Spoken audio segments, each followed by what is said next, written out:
খানবাড়ির ছোট ছেলে সাজ্জাদ খান ভালোবেসে বিয়ে করতে চেয়েছিল রুমি সুলতানাকে, কিন্তু বিয়ের আসরই সামনে আসে এমন এক দাবি যা মুহূর্তের মধ্যে আনন্দকে পরিণত করে অপমানে।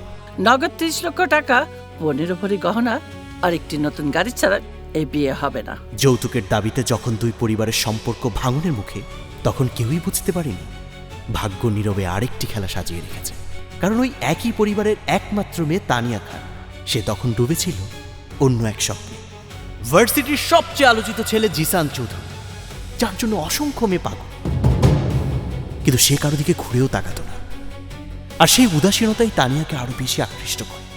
শুরু হয় ভালোবাসার খেলা, চেষ্টা, অপেক্ষা, আর অবশেষে জিসানের হৃদয়ে জায়গা করে নেয় Tania. I am also falling for you, will you marry me?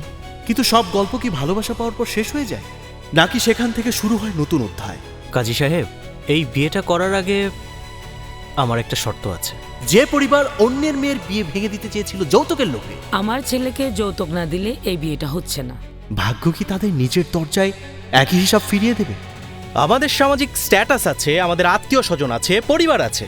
কাল যখন তারা আমাদেরকে জিজ্ঞেস করবে খানবাড়ি থেকে পাত্রীপক্ষ তোদেরকে কি দিয়েছে, কি বলবো? আমাদেরকে শূন্য হাতে ফিরিয়ে দিয়েছে। যে জীবনকে তানিয়া ভেবেছিল স্বপ্নের রাজ্য, আজকের পর থেকে তুমি এই বিছানায় বসবে না, সেই জীবনই ধীরে ধীরে তার কাছে হয়ে ওঠে অসহ্য এক বাস্তবতা। অভিমান জমতে থাকে, অভিযোগ বাড়তে থাকে, আর একসময় সম্পর্ক পৌঁছে যায় এমন একটা মোড়ে যেখান থেকে ফিরে আসা খুব সহজ নয়। তুমি সবকিছু শেষ করে দাও। আমি তোমাকে ডিভোর্স দিয়ে দেব।